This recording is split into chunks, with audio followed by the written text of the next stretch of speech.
the thing is, Miyamoto Musashi, in one of his quotes, one, you must know yourself first before knowing the enemy. And by knowing both, you can't be defeated. So a lot of us start, off on the physical side, the exercise, the blocks, the kicks, the forms, the different ha'as and what have you. Part of your spiritual journey starts in that physical element. This is where you push yourself. This is where discipline is instilled. This is where you're making choices. This is where you are pushing and learning about your body. And as I said, a lot of your spiritual side is really you and what you become, your values, your beliefs, and a lot of other things which are important to you. And as you progress out of the physical side and start incorporating the mental side, like they say, once you get rid of your ego, you can start learning. Your ego has a tendency of using other things of importance or beliefs or things of that sort. And once you get past that, which is more than maturity, is that you take on different standards, you take on different beliefs, or you modify some of what you already have. And as you incorporate the combination of the physical side, because you still got to exercise and still progress through that. And then what you're doing is that, like we said, self-defense, art, way of life. The art side is when you are seeking perfection but accepting excellence. The thing to do is you don't push yourself to a point where it's not achievable. What you do is, by learning what you're capable of doing, you come to accept what what you want to do, time and energy. And the mental side, like I said, it is when you're not incorporated in the physical side, you're still using your mind on thinking about how can you better do the form, where does it apply, how does it work. And in the different cultural things, you start looking at how did a warrior, how did the different specialties find their way in the old times. What were their training, what were their beliefs, how did they fit in culture?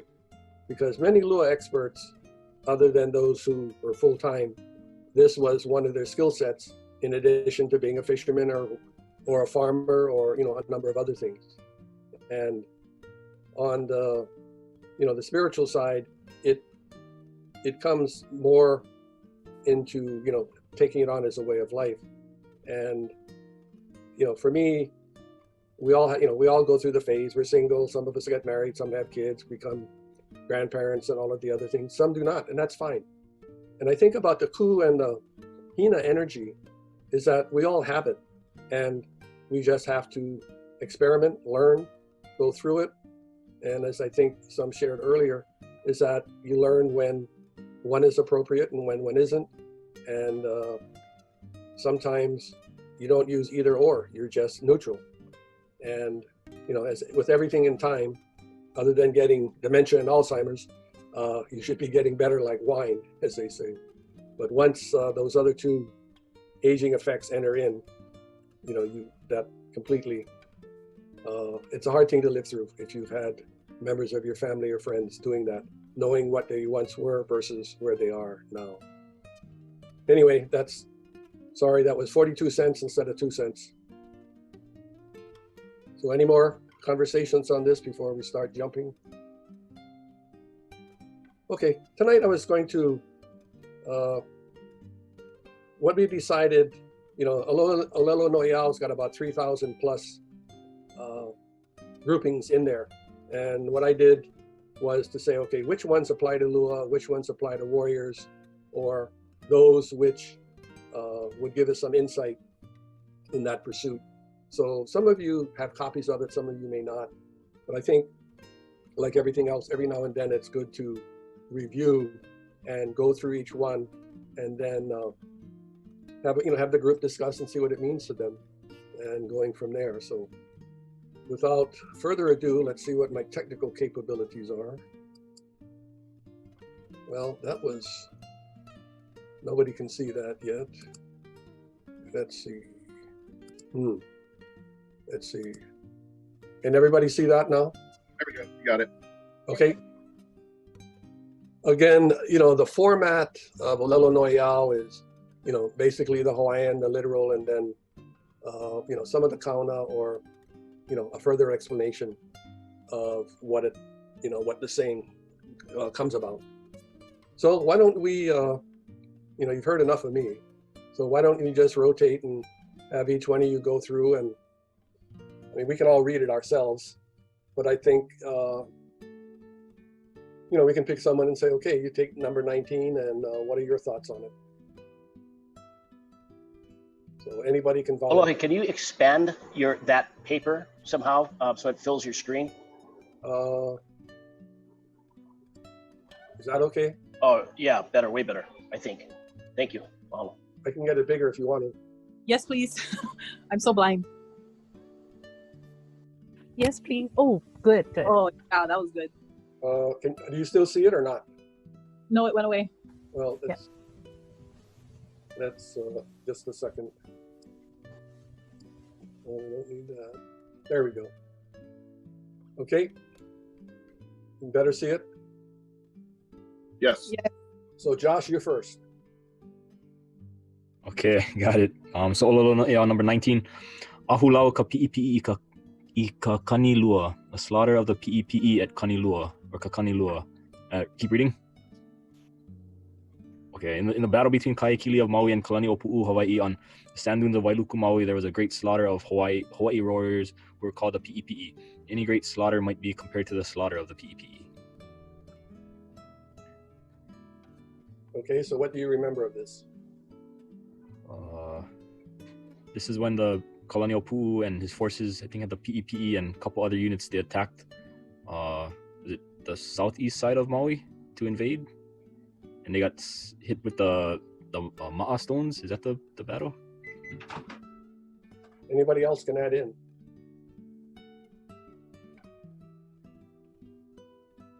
Yeah, I think that's the time that they kind of fell into an ambush by Kahekili, and then they got kind of wiped out. That was supposed to be like the best. Was that the one that was supposed to be the best troops of Kalaniʻopuʻu at the time? It was all the young chiefs. The Alapa, not Alapa, but the ones out of Honaka'a. All of those warriors. So these two groups, only 4 survived. So this was the ones coming through Kihei and coming across the sand dunes on their way to Wailuku. Now, if you know where Waikapu is and extending the boundary more toward the central plain, behind the hospital and in the back there, I used to run a lot, and you would go down 50, 60 feet down an incline, and then you would climb up a 40-foot hill, and that went on for a couple miles. So what the Maui forces did was, as the old sick, lame, and lazy, so as the stragglers in the back were climbing up the hill and the good guys were going down the other side, the soldiers would hit the stragglers in the back, and then the gung-ho guys that were getting ahead of everybody would be going down a hill, and then they would be picked off by the elements of Kahekili's individuals. The other thing too is that it's nice and hot, and they're wearing their ahaulas and the other things, and they were very cocky in the sense that they would be drinking the waters of Wailuku or Iao, going through. Also, Maui had 2 special units. One, they talk about certain dogs and things of that sort. I forget the name of the other group, but what it really was is that as they were approaching Wailuku, they were picked off going up and down the sand dunes on their way to where the hospital is located now, Baldwin, where Kaiser and some of the area where a lot of between Wailuku and Kahului is located. Any other? Olohe, was Kakani Lua, was that the place name where the slaughter occurred? It was in that vicinity. Is that the area where the sand dunes are? Right. Right outside of Wailuku. Yeah, more like you said, it's like if you're looking toward Wailea from Wailuku. It's it's kind of a cross. So Waikupu would be on your right, and the old drive-in on Maui would be on your left. Coming through there. Right now, there's a lot of new housing and things that are in that area where they came through. There was a place on the news, Olohe, about them selling, I guess, sand to Oahu, and they were selling it from one of the sand dunes. That wasn't over there, was it? That would be, if you're looking from Wailuku toward Wailea, that's more on the left flank On the left side. of that. So this would be closer to the Waikapu area. Got it. So I don't know if you know where the cemetery is located, and where Apana's junkyard used to be in Wailuku, area.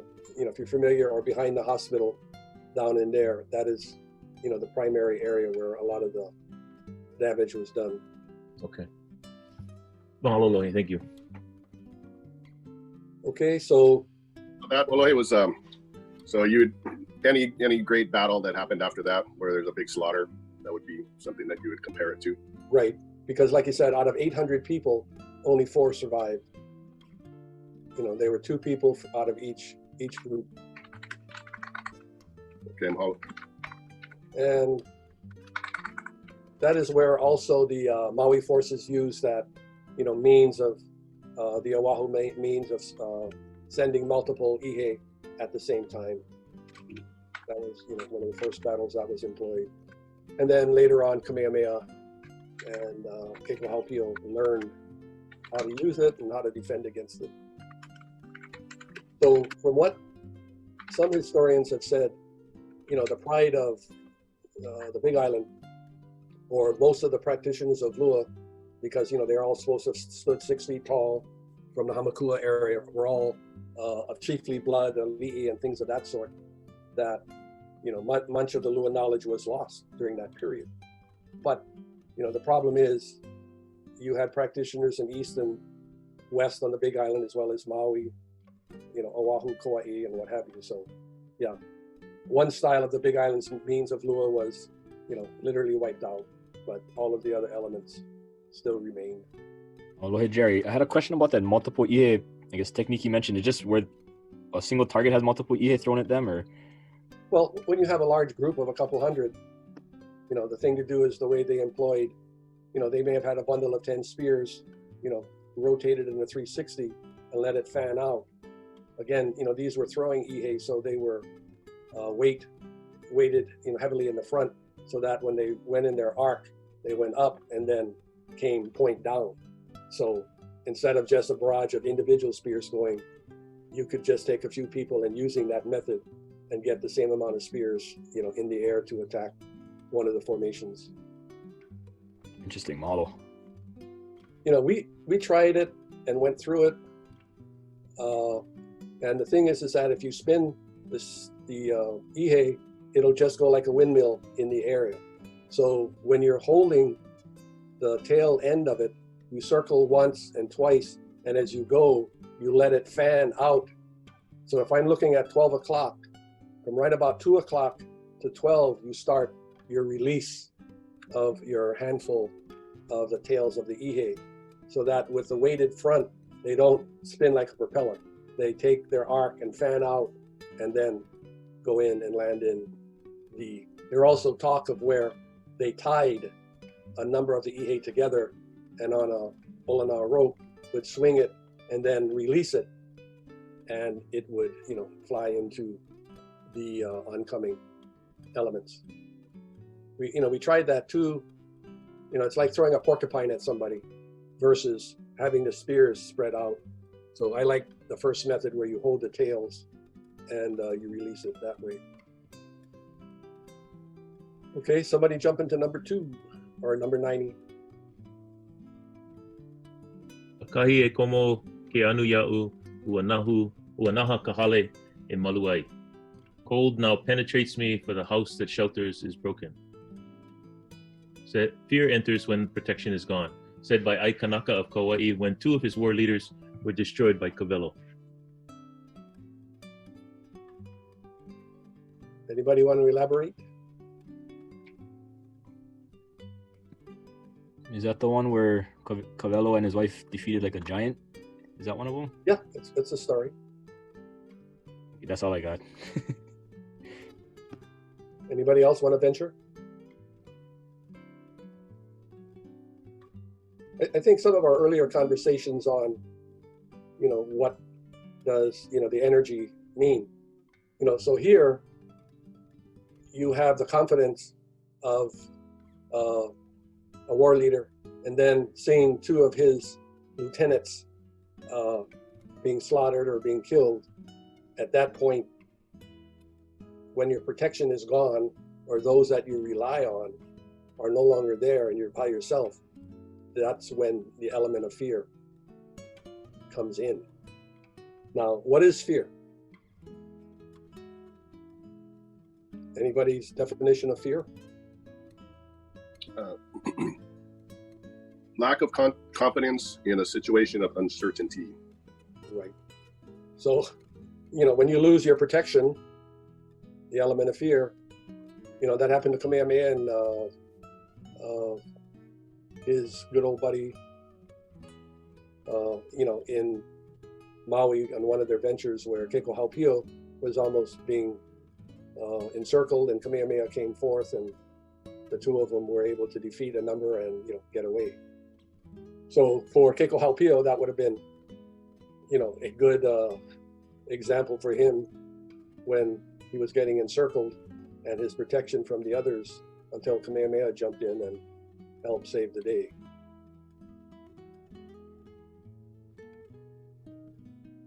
So, it's just like Richard always used to say, keep your pig fences up, right? You know what that expression was?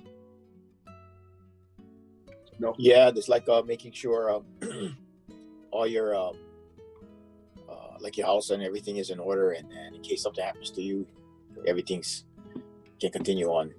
Yeah. Something to that effect. Yeah, like in the old days, right? If you let the pigs, they didn't have the fences up, what would happen? They would run wild, dig holes, go in your burrow, and raise havoc. So, for Richard's definition, by having your pig fences up, you were then able, in preparation of building the fences, setting them up, knowing if you didn't, what your enemy or perceived enemy being the pigs at that point, what they would do if you did not have them up. So, as somebody said, you have your house in order and all of the other things. So, that's an act of preparation, knowing the potential of what can happen if you don't do it, or for those who may follow you because you did not provide, they are then the ones who are left with the necessary act to clean up after you. Any more discussion on this? There's a really good one, I think, because it goes through so many aspects of life, not just just the literal, if your house is falling down, or the next of losing your protection, your war leaders. I mean, it could be someone in your family, your friends, something at work, that it can really relate to so much of what happens in our lives. Interesting. Yeah. And we know when you have a fire or a storm comes in and takes off your roof, a lot of the elements sneak through. All right, somebody pick up 145.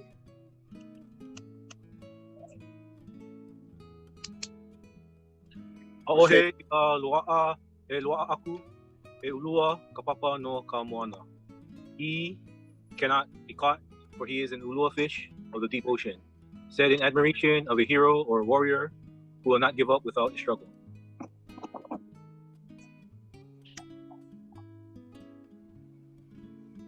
What does an ulua fish have on the side? Those little sharp fins.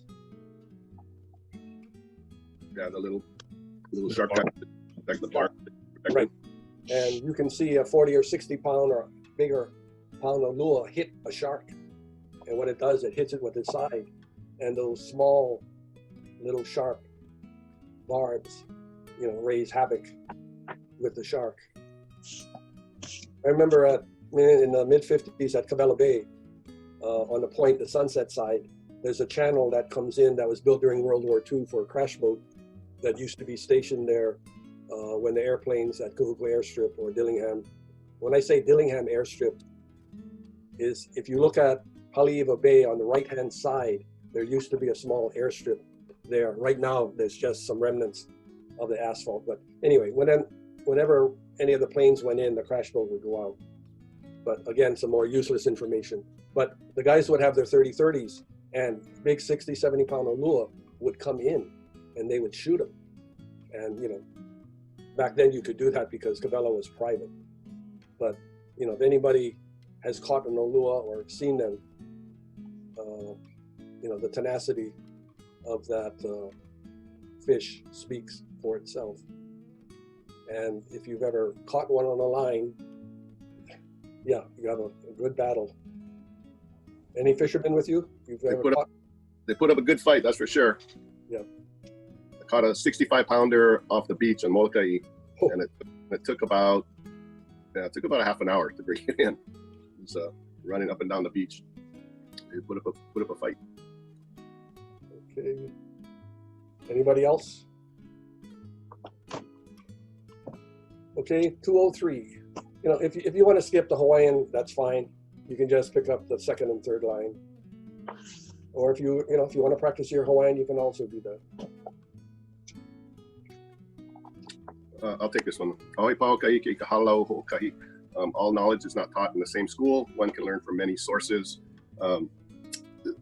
This one we know, we talked about here in our Tuesday nights, that we know from our notes that once an Olohe graduated from one school, he would go out and learn from other schools.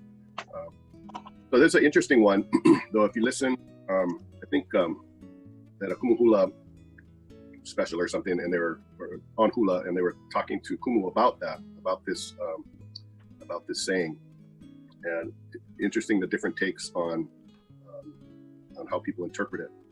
That okay, one person is not the end all be all, so you know I can jump around, versus getting permission to leave a halau to go learn somewhere else, or vice versa, letting someone in to a halau without being asked or without being approached first. Did Charles have any thoughts on that? One of the things, you know, Ken would use is that, you know, if you did not learn from my school, how do you know my knowledge? You know, if we're not at the same school, you know, your knowledge and my knowledge is different. And, you know, he would use it in that sense, more not that there's many schools, that it's just that, you know, somebody who's still working with his ego, you know, would basically come out and said, you know, our school's better than yours. And, you know, the comment would be, well, you know, your school doesn't know my school, so therefore, you know, it's just a, you know, back and forth. You know, it's the old saying, you know, my dog's better than your dog, and you know, it goes on from there. Yeah. And the other way it's used, it's more as a put down. You know, when you know, they get into which is a better school, and you know, then they throw it out. Well, all knowledge is taught in the same school. You know, I've seen that used, you know, a number of times to you know, justify their school over another school, and you know, and they use this saying, you know, for that. And as most of us have come to realize, like from the warrior or fighting side, you know, it's not the school, it's the individual. You know, the school doesn't make the individual. It's more the individual that carries on the reputation for the school. Emma, do you have any thoughts on that from hula, from your hula experience? Not really, except for the fact that my kumu was always, you know, you were never allowed to share what we learned with other people without permission from her. So it was almost like intellectual property. And I always felt like I couldn't go to another halau unless I asked her permission. But I kind of outgrew that halau after being in it from age 17. And when I talked to another kumu hula, they said, you've been away for a year already. Like, you don't owe them anything. You can move on. So I don't know. There's just a lot of different mana'o out there. So sorry, not too much more. Well, mahalo. Whoops. Excuse me, I gotta.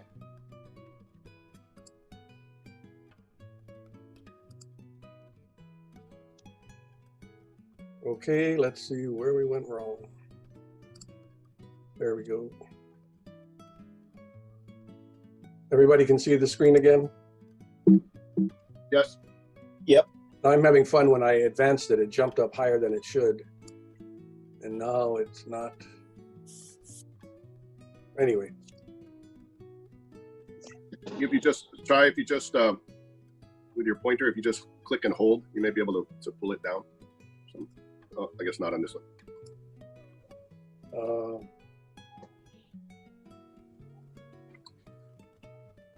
Like you said, the saying above this is a good saying. I'm just. If I go out a little bit on the zoom.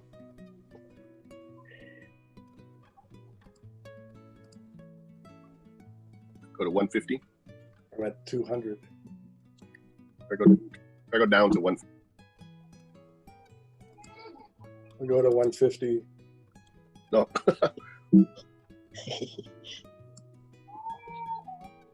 Okay, back to 200.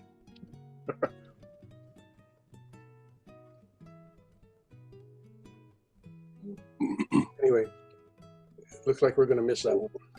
I can read them if you want. Yeah, when you go ahead. Okay. A'u e ke koa o e a'u no i ka holo. When one learns to be a warrior, one must also learn to run. It's no disgrace to run when there is danger of being destroyed. Perhaps there may be another day when one can fight and win. So, I don't know. For me, it has like two meanings. I know, like, one is that when you're in a fight and it's the odds are against you, it's time to do a tactical retreat and then live to fight another day. And I think the other one is also if you want to learn to be a warrior, you also need to learn how to run. You know, also for the stamina and for the fact that you might have to run away, or the fact that maybe you should, in a self-defense situation, it's better to walk away than to get into a fight. It's my thoughts. I think you hit, most of the main points. So, some of the examples that Ken had was, if you were in a prolonged battle, if a small element or one or two of your key warriors that had expended most of their energy, they would be able to go to the back to recuperate, get their second wind, and then come back and join the battle. Mm-hmm. Nowadays, you can't have any of your force run to the back to regroup. But back in those days with those tactics, like you said, you can't have your major element running to the back and you're just going to get overrun. But that was one. But I like your explanations where, like you said, sometimes when it ain't your day, it's best just to do a 180 and come back another day. And it's also allowable, or it's also not to be considered a disgrace not to stand there and fight to the last man. Sometimes the better part of valor is to recognize where you are and bail out and wait for another day. And I think for modern day too, on one-on-one confrontations and things of that sort, walking away is also honorable or not disgraceful. Some guys would yell and scream, "Oh, you're running away, you're this, you're a coward, chicken." But you just take it in and leave the scene and let the loudmouth keep on talking. And if you choose to pick another day and decide to fight, well, that's a whole other set of circumstances. The old, part of the sayings, Makiola, right? Life or death. You get into certain situations, when you decided to go into a confrontation, when it was life or death, you were to run away or do whatever, it would be disgraceful there. Because, the acceptance of the challenge is that it was for life in that sense. Any other additions? That was good. And I think that other one is Molia, or Eola, I forget the full term, but basically what it said was that you had your back, you backed your leaders, the soldiers to your left and right, front and back. You knew, or they knew, that you would sacrifice your life to protect the group or each other. So again, in your decision points, you're going to fight to the end, or are you going to regroup and make a tactical decision to leave and then regain the battle at a later time. Olohe, what proverb number is that? I can't see the number. 219. Oh, 219. Okay, thank you. So Kalihua, you got the handout. Oh no, I get my book. Oh, okay. So somebody can take 223.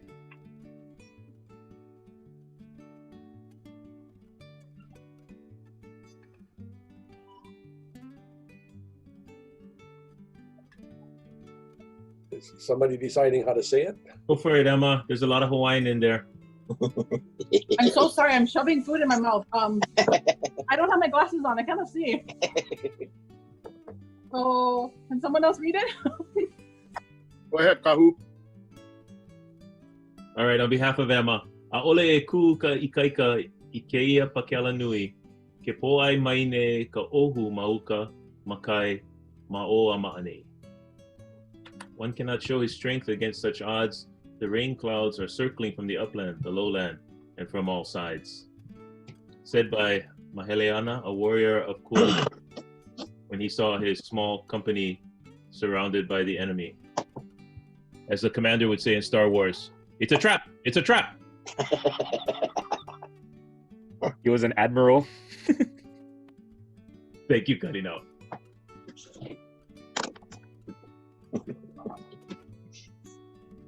So, there's a lot of tactical and strategic thoughts that go into, one cannot show his strength against the tide. So, so by not showing your strength, the enemy is not fully aware of, who his opponent is going against.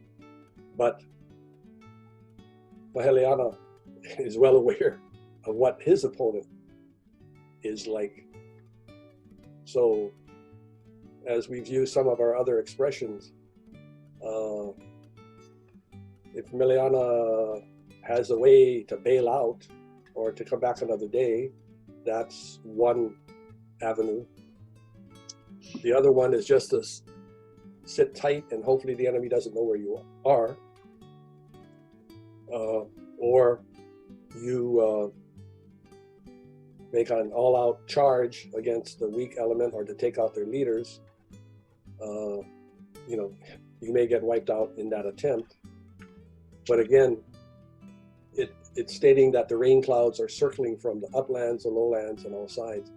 So in this decision is that his opponent is still bringing his forces together. So as they're coming together, as you look at the terrain, if you can take on one of those elements and break out and, escape that way, that's another consideration, more tactically, not strategically. And again, is your company in front of are you a member of a larger force? So are you going to get slaughtered, thereby giving the force you're part of behind you the opportunity to better prepare and take on, the opponent? So, there's a number of things that come to bearing when you look at this. And, Keiko Haupiu also, when he was surrounded before Kamehameha came, his small element was being encircled, and he was lucky enough to have Kamehameha and his group come in to rescue him.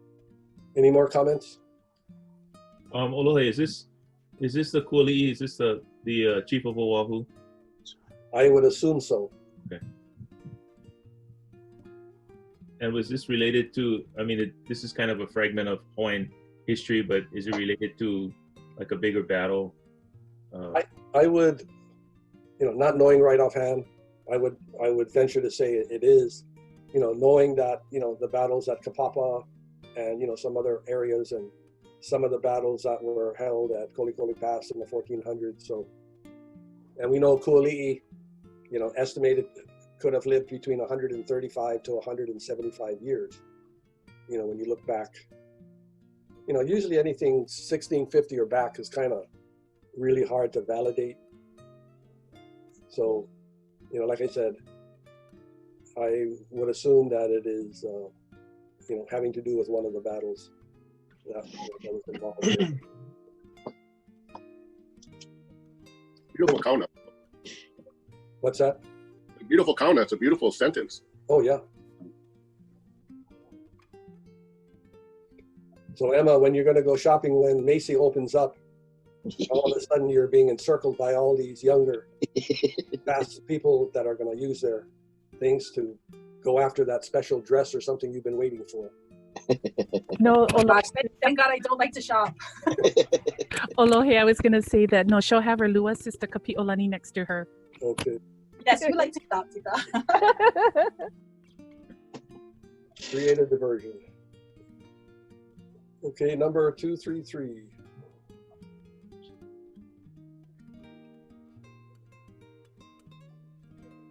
The old saying goes is that we only have so many people, so that means Okay, you're going to have to go through it more than once. rotate back. So apiki puna I lele apiki ke nana la I nanavale. Puna is concerned at lele apiki and looks about at nanavale. The people are but followers and obedient to their rulers. The people of Puna were not anxious to go to war when a battle was declared between Kivala'o and Kamehameha. It was the will of their chief. Lele apiki, Trikilip, and nanavale, just looking, are places in Puna.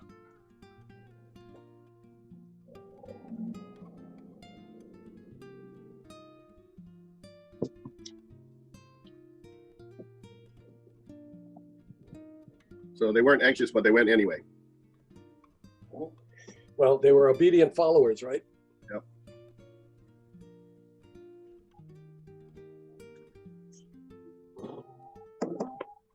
How often? Probably not too often. There was a rebellion, right? Because if it was time to go to war, and you chose to run, then you'd be killed, right? So we probably didn't have a whole lot of insurgents saying, no, we're not going to go to battle.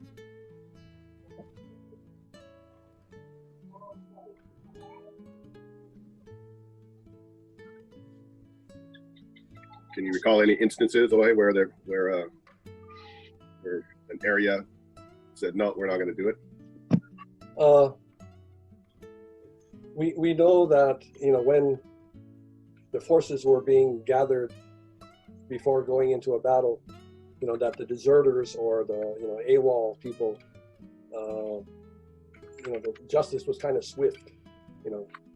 Join us now and go and fight, or you'll be annihilated, where you are. So by looking at this, they were obedient to their rulers, meaning that at least they were, just in that sense. But at this point, when you look at the 6 districts of the Big Island, this is where Kivala'o and Kamehameha were going to fight after Kalani'opu had died.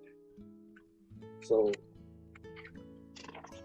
and like you said, these were chiefs that were going to be supporting Kivala'o against the Kona and Kohala uncles, in that battle. But it is interesting, they talk of the individuals, but they also talk of places in Puna. And in some cases where war was called, the elderly and the women and children would hide in various caves and other areas to keep away from battle. So the people, like you said, the followers and the rulers. So that means not everybody's going to go out and engage in war.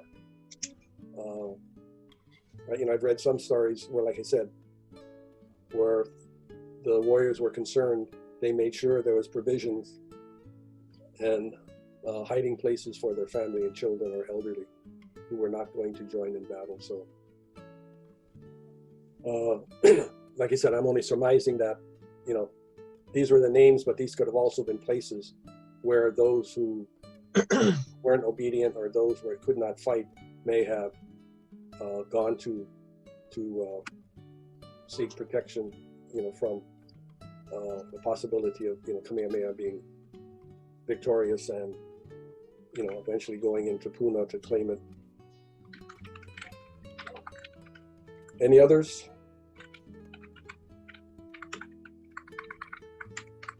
We also know of some cases too where, some of the leaders, we have the example, I think, in Kau, where, one of the chiefs in the building of Heiau or something, ended up, everybody was voting by rocks and he got annihilated.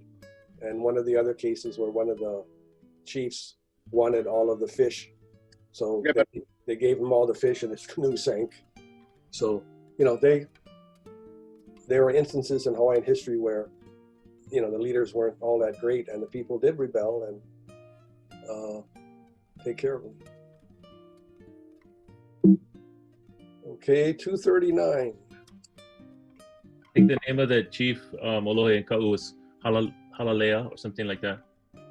Halalea or Halea. The one that they took him out fishing, wrapped him up in the fishing nets, and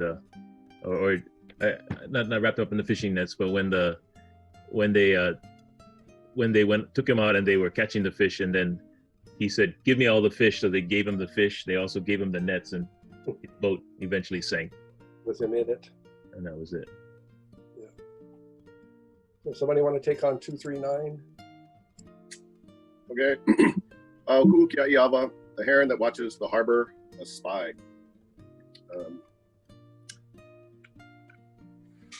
So the Auku'u is always kind of circling around on the outskirts. I guess that would be considered the spy. What is interesting, we're talking about Ali'i's farm. They have a lot of, ducks and the keke and a bunch of youngsters and everything else. And the Auku'u always fly around the area and, end up eating some of the younger birds and things. So, yeah, they do fly around, they do look. And it's interesting to see the akeke. They actually, in some cases, 10 or 15 of them, they will attack the Auku'u. And, sometimes even walking close to a nest, and the birds will, start dive bombing you as you walk by. So, we can share that, it's a good description of, the characteristics of that bird. I can take them. Auku'u kia'i loko, heron who watches the fish in the pond, a person who spies on others. We just did that one. Is that the one? No, the next one. 277.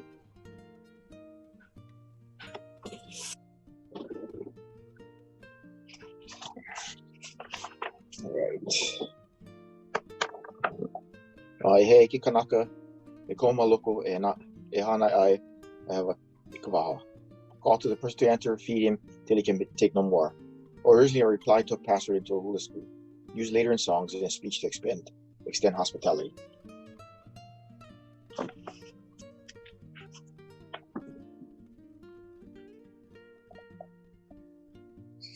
So what's your understanding?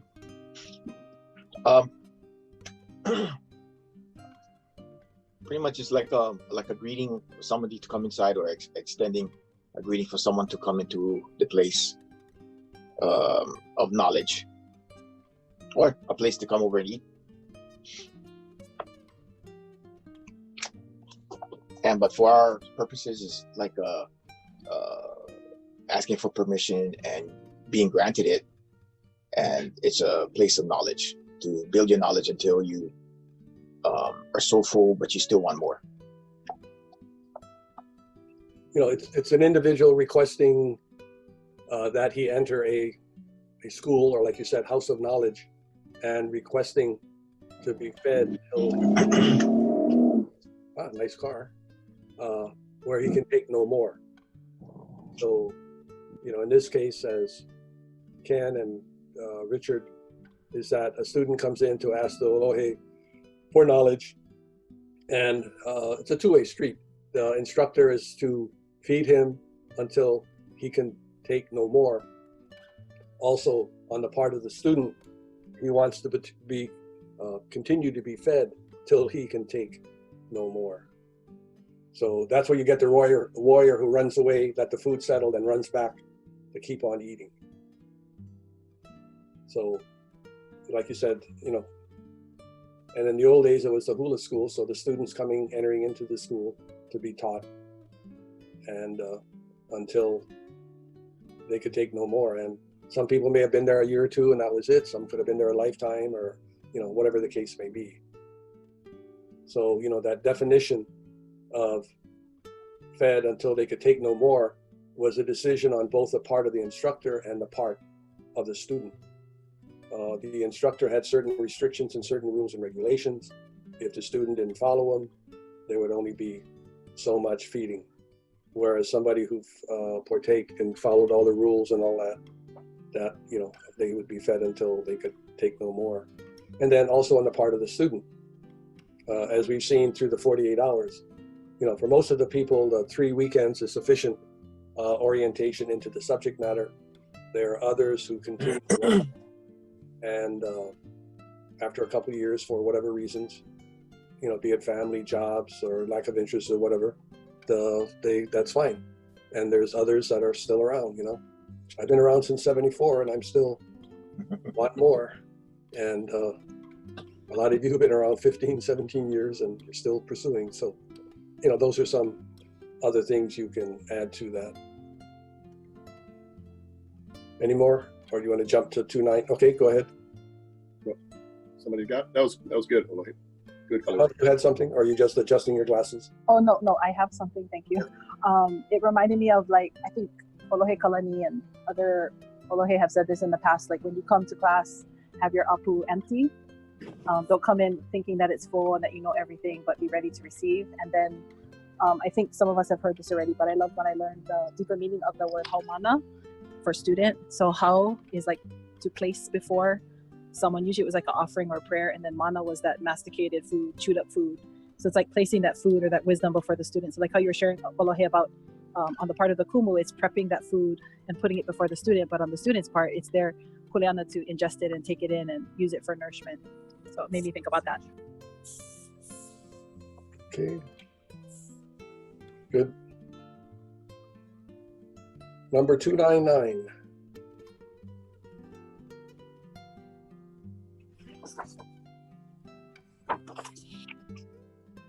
Anyone?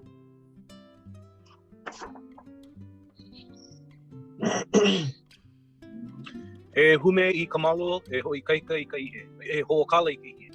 Gird the loincloth, sharpen the spear, call to prepare for war or to prepare for the project at hand.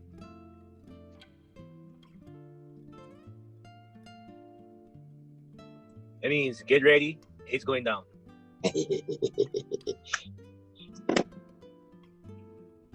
The old Boy Scout motto, be prepared.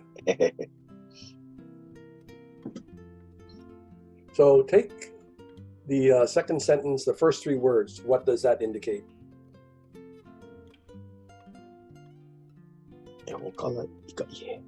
Gird the loincloth, is that? Yeah.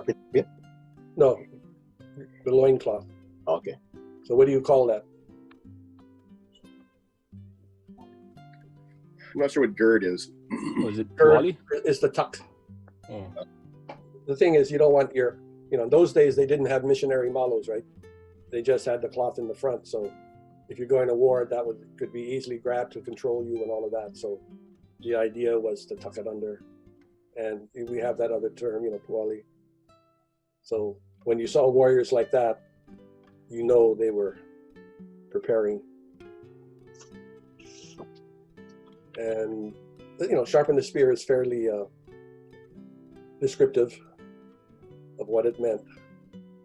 But I like that other part, you know, like you said, prepare for war, we're all well aware of, but also prepare for a project at hand, you know, which could be many things. So, you know, most of us think of the first part of it versus the second. Yeah, I think that goes. I mean, we were talking about earlier about preparation, not only for battle, but this was a good one for good counter for everything you do in life. It's if you want to be successful at something, no matter what it is, when you go to take on that task, you want to prepare yourself so you'll have the best chance of being successful. And like they said, those days you had a malo. Nowadays you have a suit or a Olohe shirt and good slacks and whatever. So you got the right clothing for whatever the task was. And sharpen the spear is that whatever tools you needed, got them to the degree you needed to prepare for your meeting or whatever. Kala ika penny kala. Comes from our attorney there. Yeah. I have a manao.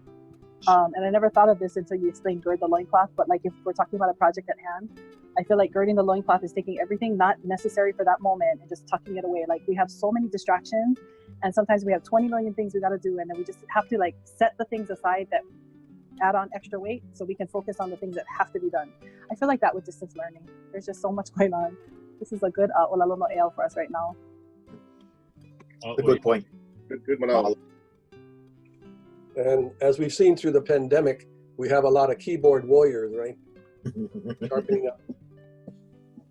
They hide behind their screen and call everybody whatever until they find out their ID number and return the comment. Somebody leaving or coming?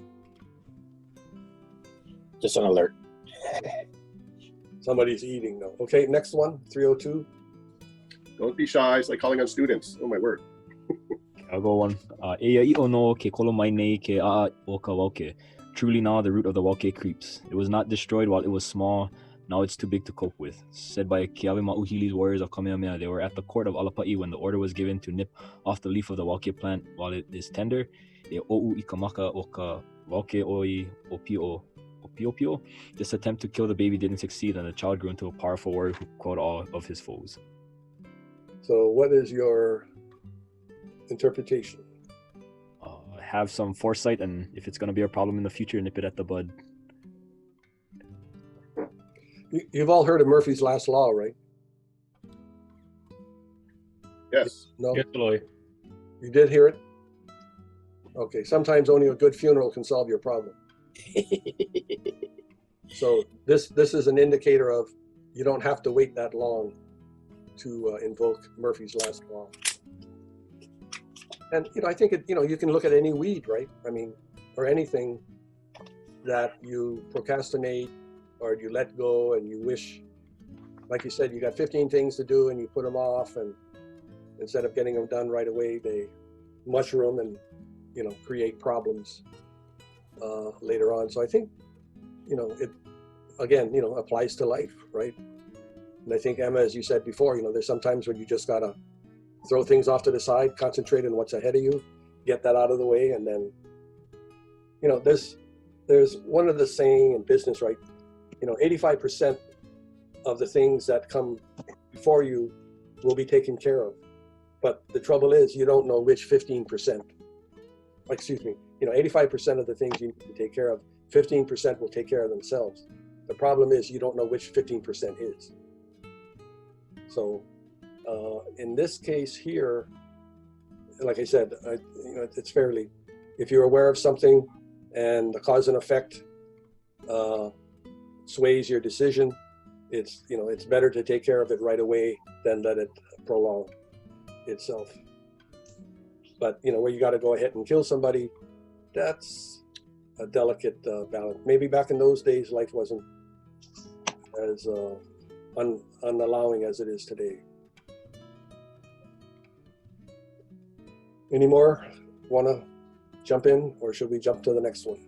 Olohe, there's a story that was told to me by a Japanese elder that a child, it's kind of related, but it's a child he was comparing raising a child and teaching it to that of a bonsai tree, and that as the bonsai grows, you can snip the limbs when they're very young, and you can mold it into a beautiful bonsai. But he said if the limbs get too thick and you try to mold it or try to cut it, he said you could endanger the plant could die. So he said you have to start young. Basically when you're molding a child, then you can turn it into a beautiful plant. So instead of killing it off or waiting till it's too late to kill it, it is that as it is progressing through its growth, there are ways to still allow you to form a beautiful entity. Yes. Thought that was a good metaphor. Yeah. Okay. Yeah, and I think we've all heard the story of that in relationship to Kamehameha. 312. Oh yeah, 302. For those who like cars, that's a Ford small engine 302. Also, for those that used to race in the late 60s, where you're doing Trans Am, your total displacement could not exceed 302 cubic inches. So, some more useless information. Is that right, Upai, when you were racing in the 60s? That's when they had the Chevy 302 with the cross ram quads. Yeah, running my Trans Am when I was 3 years old. It's good to know, Olohe, when they bring back the Oahu Speedway. Yeah, that's yes. All right, number 312.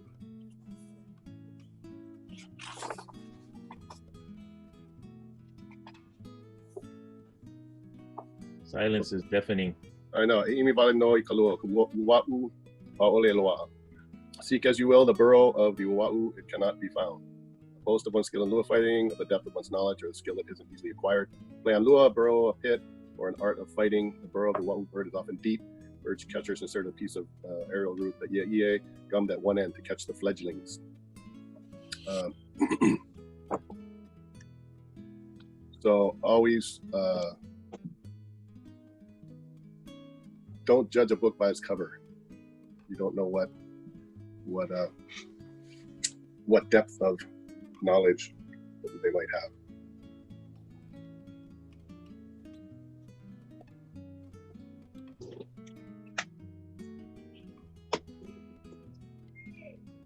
It's interesting when it says a boast of one's skill. So that means the individual in the first part of the sentence before the comma is, stating that he has this skill set. But then, go ahead. That is interesting because what I'm reading it as, obviously it can be a boast of one's skills and talking about yourself, but maybe it's someone else boasting of someone's skill in lua, because it seems, other than just a challenge, as we're going into battle, it seems kind of not in line with that you would boast of your skill. Also, when there were challenges between two and there was a fight, for life, normally the Olohe or his followers would then boast, of the individual's skill, of the individual, and they would utter other things, and they would be more descriptive of the knowledge that he had or the skill that he had acquired. He trained under Joe Blow. He's capable of doing these things, or whatever. But like you said, this was an easy one to find because it was talking of the subject matter. Yeah. But again, it's also interesting here too, is that even though the bird catcher, by utilizing that item, can still catch, the younger bird. So it may even talk of, the youngsters who may be boasting of themselves versus somebody else, and because of their ego or whatever you want to call it, and boasting that they are individuals who can still get the better of you no matter what your boast is. Yeah, that seems right there, that there's always going to be somebody that can get you no matter how deep you are, or how, as you just said, how highly you think of yourself. Olohe, Legend in their own mind. Although you have a question about the bird catchers, do you think that they were getting the uau for feathers or meat to consume? Well, if they're catching it, like a lot of younger birds are, more tender or better to eat, whatever the case may be. I don't know what the feathers look like on this type of bird, so I don't know if they were, highly sought after or not. And usually it's your mature birds that have the better feathers, other than the younger ones. I think the uau is the shearwater. Is that right, Kanino? I'm looking it up right now. It's saying it's a petrel, so I think that's the one. And petrel, like one of the grayish kind of birds, maybe. Yeah, I don't recall ever seeing wahoo in any literature about wahoo. So it's probably more for eating. More for eating. Yeah. Thank you. So item 314. Hello.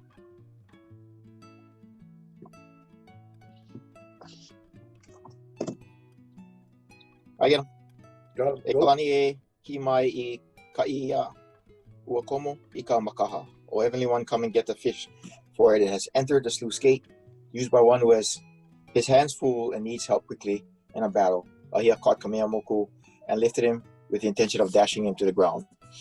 Kamehamoku twisted himself about, grasped Ahia by the calf of the leg, and held fast so that it was impossible for him to run. Seeing Kamehameha a short distance away, Kamehamoku called to him to come and take the fish. Thus was Ahia killed. So obviously it was about, the story is about a battle, but then I think the kauna behind it, or the moral behind it, is the fact that if you is calling for when you need help quickly and you're in a position where you're vulnerable, but you got a hold of somebody, but you can't be holding them forever, so you need help.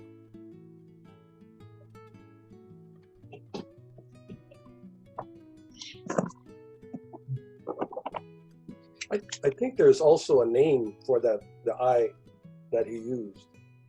Yeah, in fact, I just saw one of your writings. Yeah, I think it's one of the 4 that I just posted. Yeah. Yeah. Forget the name though. Right. So, like you said, that's one of the Olelo Noia, which basically, names the eye and also how it was secured, and how the help of a friend close by allowed you to live another day. Okay. Also, it makes me think about when the fish would come in, right, when they're babies. They swim through the makaha, and then they're now caught in this lokoia, and so they're pretty much trapped as they get big. So it's like being trapped in a position where you're easily gotten or easily caught and needing the help. Not in the open ocean anymore. They're in this confined space. Lokoia. Yeah, that's. Yeah, I kind of take that away from this too, is that the fish has entered the sluice gate, so it's entered the makaha. So it's kind of deceptive. The person, the fish, might think they're okay as they get in, and they're swimming around in the lokoia and going, "Whoa, this is awesome!" Not realizing that they've been. So Kamehameha getting his eye on the calf. The guy might have thought, "Oh, here I am, I'm gonna flip him, I'm gonna dash him, and I've got it." Then all of a sudden, whoa, maybe not. A little deception.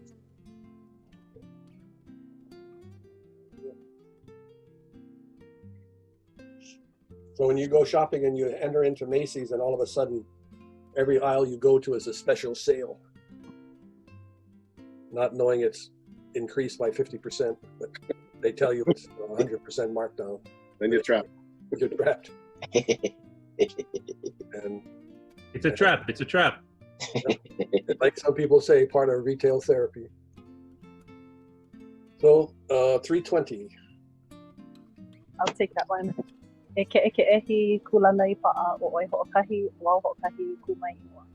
a firm stand, you by yourself and I by myself, let us step forth. A challenge to one to step out of a crowd and fight man to man.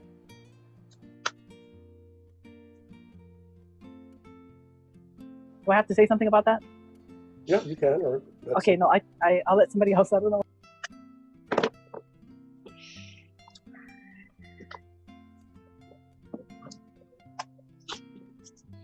In the old days when there was a fight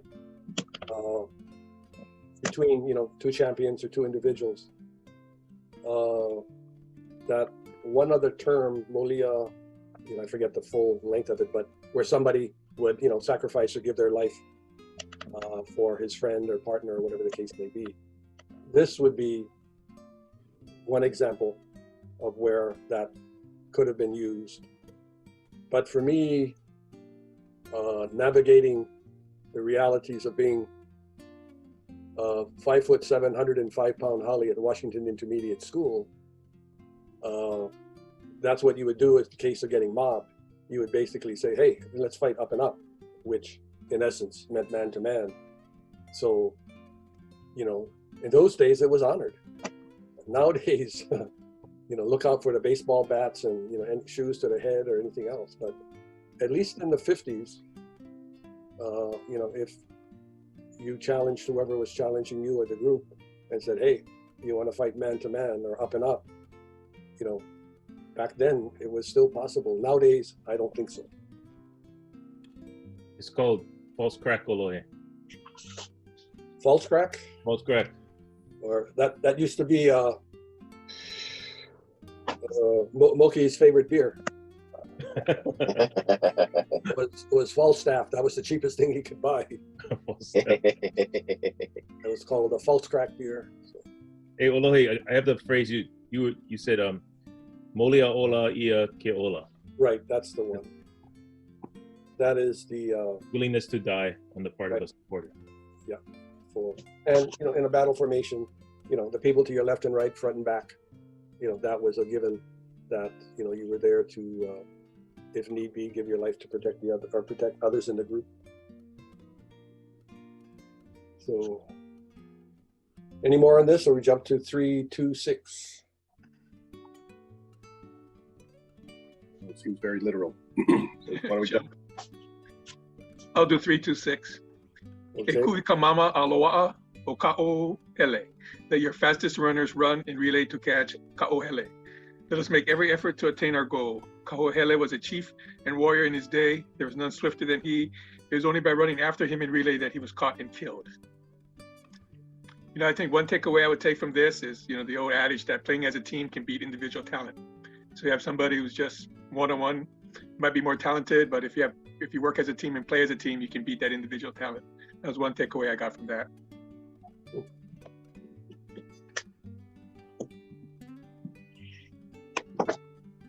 And it can also be in current life. You may have all-star workers or supervisors or whatever the case may be, and if one wants to get ahead for whatever reason, and others are there to help or assist you, or just being a better supervisor, in essence, is that being able to have the group that you're with work to accomplish to get things done. A lot of times the all-stars, can achieve their capacity as X, but when you put together many, you have multiple X's versus one. So, that's more of today in the work environment. Well, how appropriate, Upai, that you read that Illinois now that you're the big boss.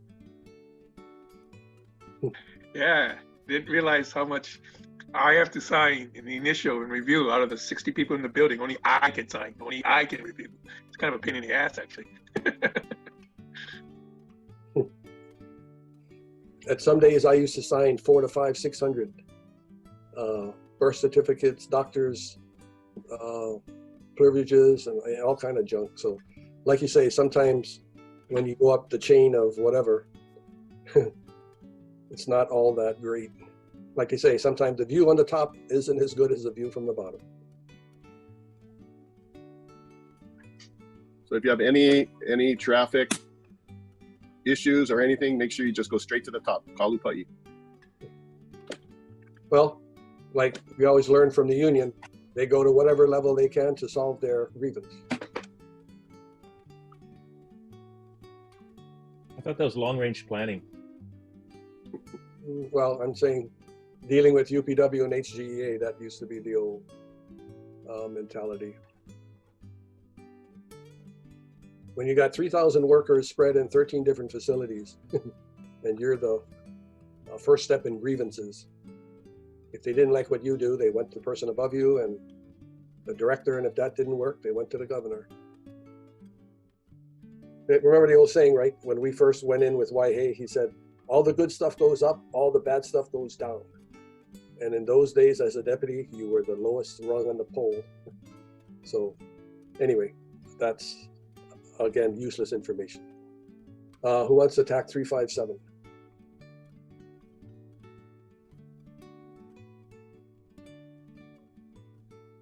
Okay.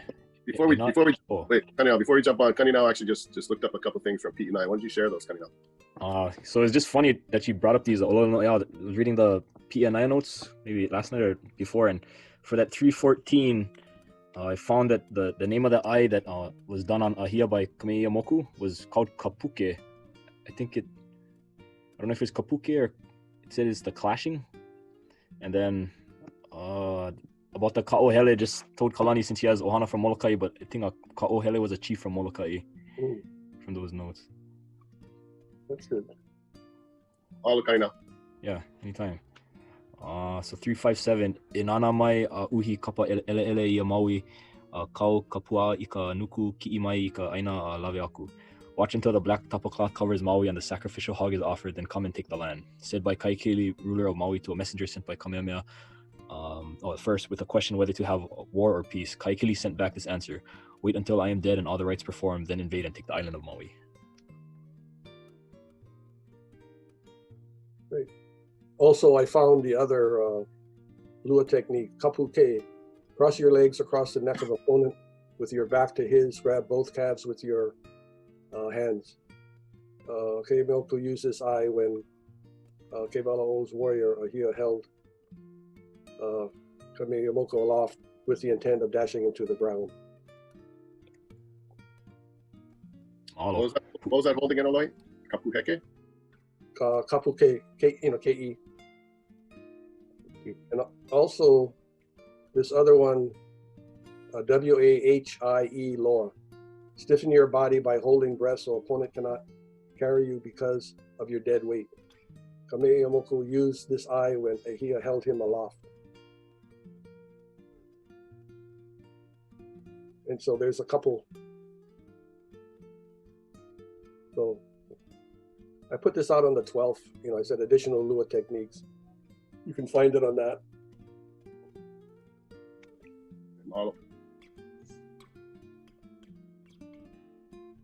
So basically 357, after the Battle of Iao, Kamehameha sent two individuals to Oahu, to Kahikili, one the white stone and one the black stone.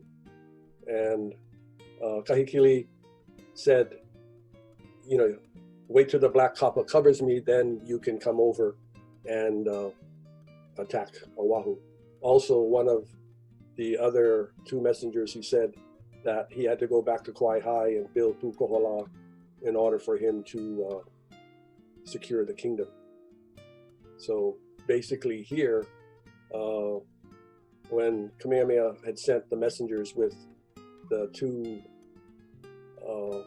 white and black pohaku, this was probably in about 1792 or 3. Kahikili dies in July of 1794. And then once Kamehameha became aware of that, then they started the preparation and eventually all gathered in the beginning of 1795 in Kauai High. And then, I think we talked last week, then they went to Lahaina and stayed a while, went to Molokai, and then people really don't know when the Battle of the Battle of Nu'uanu was really fought. Some people say April, some people say the beginning of May, some people say it lasted 1 day, some people say it lasted, 2 days. So, the actual time, is lost to history. But the main thing here is that in this declaration of war, the opponent basically told Kamehameha, wait until I'm, dead, then you may commence. And then the other message he got from the Kauai kahuna who was on Oahu was, go back and build Pu'ukohola, and that will allow you to, unite the kingdom. Except Keoa, rearranged part of his genitalia, which did not end up as a perfect specimen. Therefore, Kamehameha was to sequester everything but Kauai and Niihau by battle. But he finally did in 1810. Anybody want to else add to 357? What did when he desecrated himself, Olohe, what did he do? Did he castrate himself? No, from what the things that we've been able to put together, one of two things: either he cut off his penis, or he just cut it sufficiently, because doing either, if he cut it off or if he castrated himself, he would have bled to death. Right. So to me, in order to survive, to still get killed, on the shores of Kauai High, he just had to cut to desecrate himself. To cut it sufficiently where he could wrap it up and stop the bleeding and still, continue on to land and get subsequently killed anyway. But at least he knew that to dedicate a Po'okanaka or Lukini of that magnitude, there had to be a perfect specimen. And by his act of cutting his uli and stuff, that wasn't a perfect specimen. Got it. Mahalo, Olohe. Okay.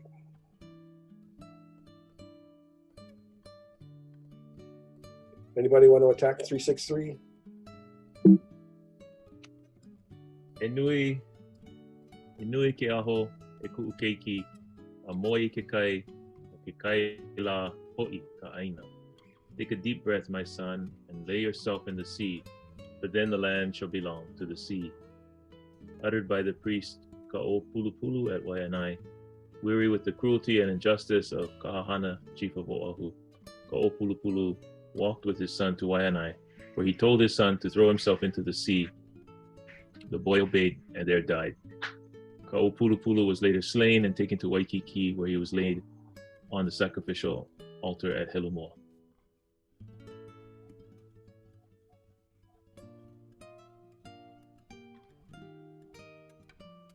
So you know why that came about too, right? No, I don't. That was part of Kahikili's. Remember when they were asking for the chief to come over, and Kahikili was asking for the ivory in Kualoa, and one or two other things which were sacred to the chiefs of Oahu. And it's, Ka'opulupula who recommended to the chief at that time to not grant Kahikili's wish. So that is when Kahikili started his psychological warfare on bad-mouthing the chief and also the priest or the kahuna.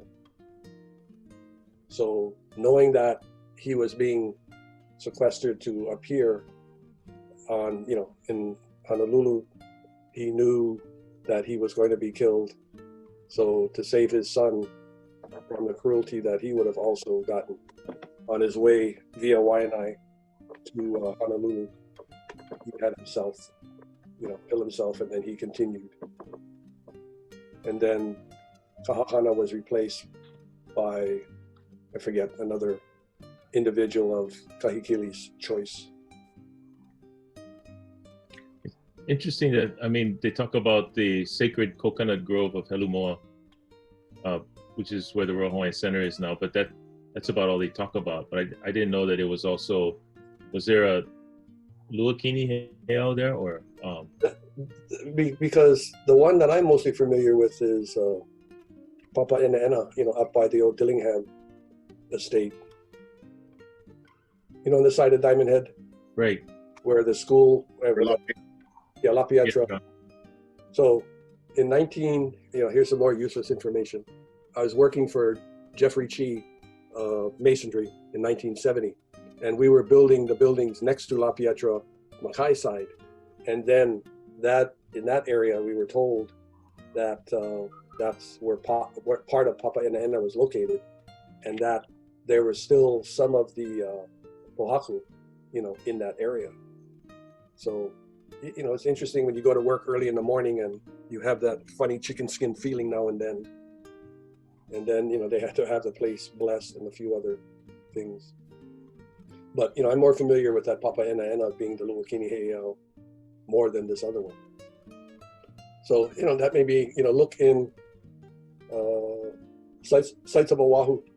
McAllister. They probably have something more on that area. Okay, Kino, mahalo, Olohe. So right now it's 8:41. We can continue to 9, or we can say this is where we are. Or are there any other things that the group wants to say or do in preparation for next week?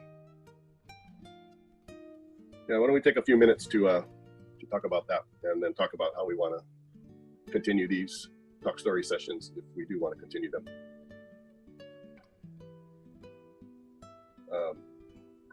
So Olohe, can you take off your share screen, please, and we can see everybody's faces again? Let's see. There we go. All the lovely faces. So some of you came on after, but we've gotten the green light to go back to Mauna Lua next week to start training again.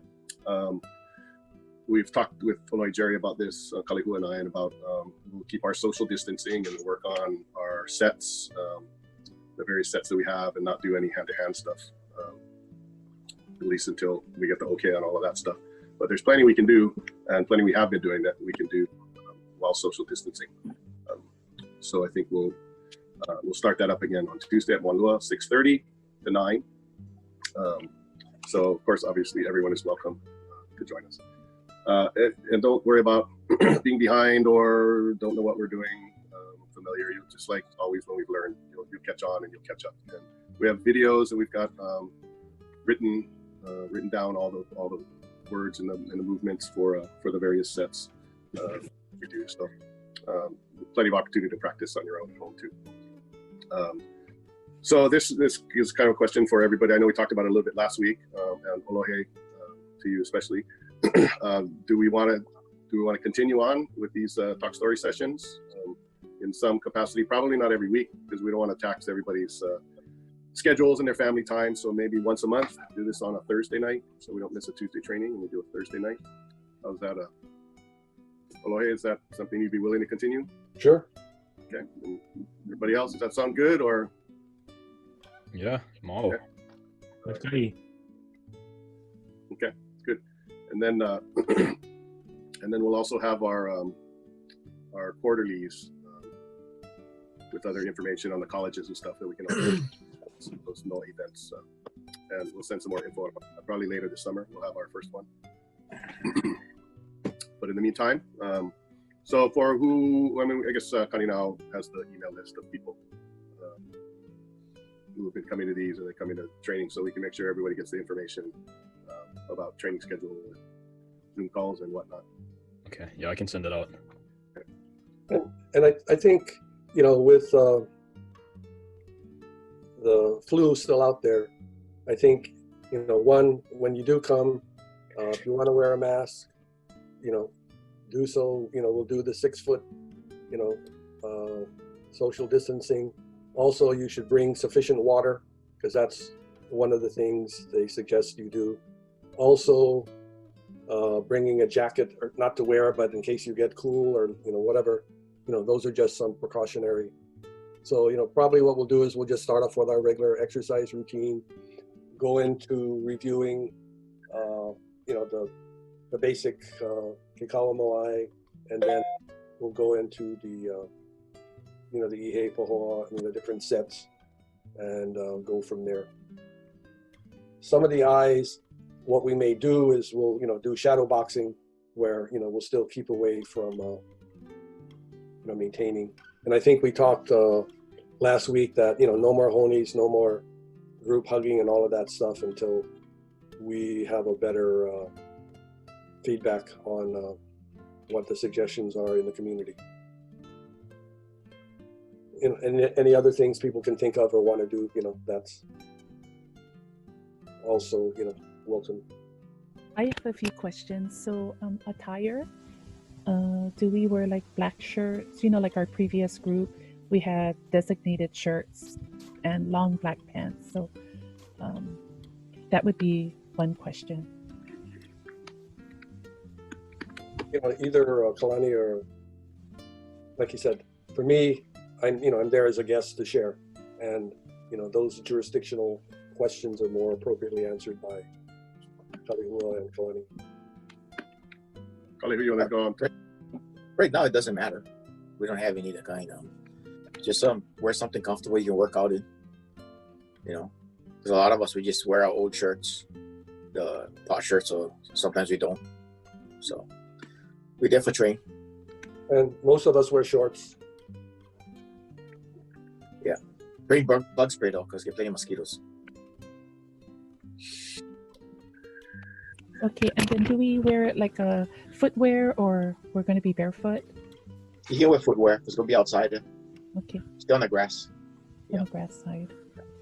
So some of us wear slippers, go barefoot, then some just wear, running shoes or whatever's comfortable. But the shoes you bring, it may be muddy or whatever, so don't bring your 3-inch high heels or your going to church shoes. Like they bring your old Jukalaka shoes,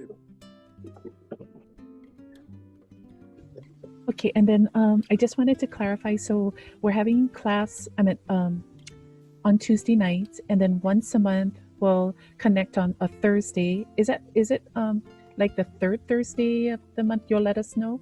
Yeah, we'll let you know. We haven't decided yet, so we'll pick a Thursday.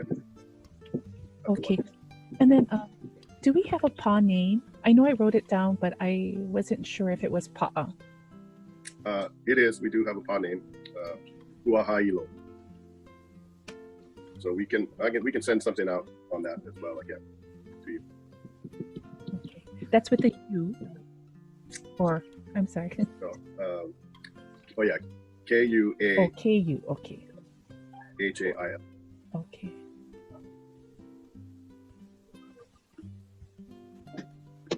And I think that's about it. Thank you.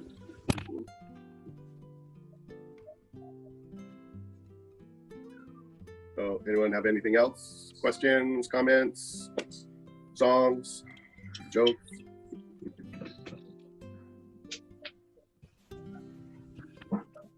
Just one last thing. Just going to give you a heads up. I already have a commitment next Tuesday.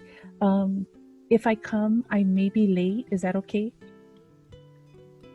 That's okay. No problem. Okay. Mahalo. Also, do you know where to park? Oh yeah, you gotta park in the back. Yeah. Is it by the school? Yeah, you gotta go past the school, inside the gate, and then there's that back lot right across the river.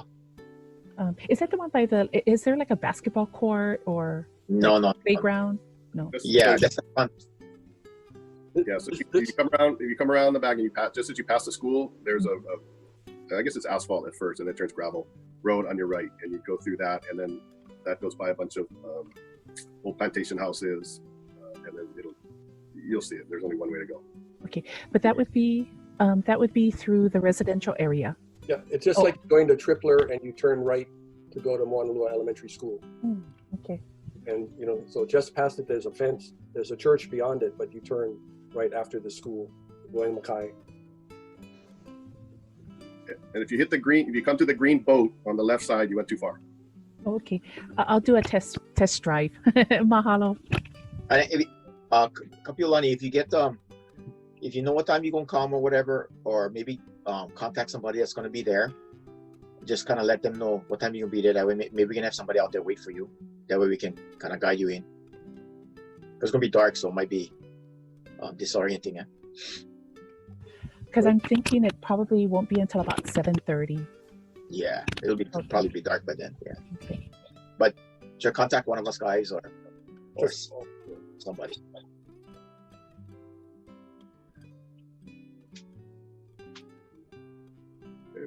Anybody got anything else? Okay, mahalo Olohe. Mahalo everyone for joining us. We'll see everybody next week, and we'll see Mahalo. how much weight everybody gained. Okay, mahalo nui. Aloha. Mahalo, Aloha. Olohe, aloha, aloha, everyone.